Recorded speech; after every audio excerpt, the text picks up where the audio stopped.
بسم الله الرحمن الرحيم. أهلا بيكم. مباراة مهمة يوم الأربعاء القادم قدام ستيلنبوش الجنوب أفريقي. الزمالك محتاج لجماهيره، مش محتاج يشجع لعيب، سواء زيزو بقى مضى أو ما مضاش، خلص ما خلص.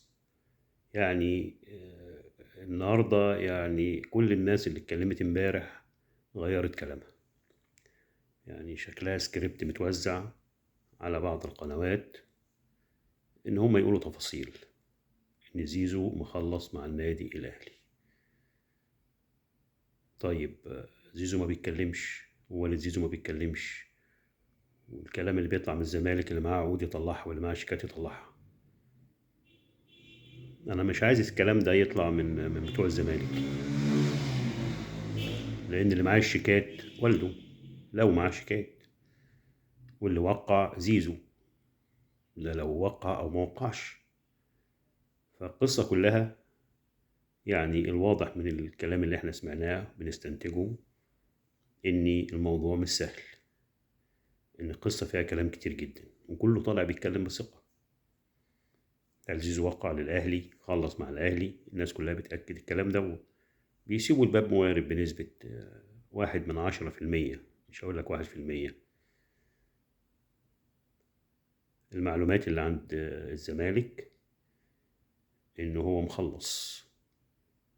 كلام مثلا الإعلامي كريم رمزي على العقد التجاري والشرط الجزائي، مش هيجيب الكلام ده من عنده فالقصة كلها إن أنت بقى بتشغل الفريق عن مباراة مهمة.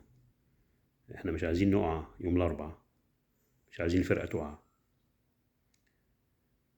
مش عايزين الكلام ده يشغل اللعيبة أو يخلي الجماهير تركز في موضوع زيزو وتسيب تشجيع الفريق، لأن كل اللي بيحصل ده سيناريو سيناريو بايخ أوي بصراحة. الناس كلها دلوقتي زيزو خلص، زيزو مخلص. شفنا كلام تامر عبد الحميد، تامر النحاس، آسف، ده تامر النحاس ده هو وكيل اللاعب، بيطلع يتكلم هو بيدور على الاستقرار والبطولات والتاريخ، ما بيدورش على الفلوس، رغم ان فلوس الزمالك اكتر من فلوس الاهلي. ده كلام ده وكيله او وكيل الاهلي، ده ليه معنى كبير جدا. اذا كان عندنا امل فالامل بيتضاءل. اذا كان بنقول كلام الاستاذ عمرو الجنايني ولا كلام ميدو ولا كلام الكابتن حازم امام، كلهم برضك ما اكدوش، واكدوا ان زيدو الزملكاوي بيحب الزمالك وبيعشق الزمالك، ولكن الحب مش بالكلام، الحب بالافعال، الحب بالامضه. فزيزو اعتقد ان هو في ورطه،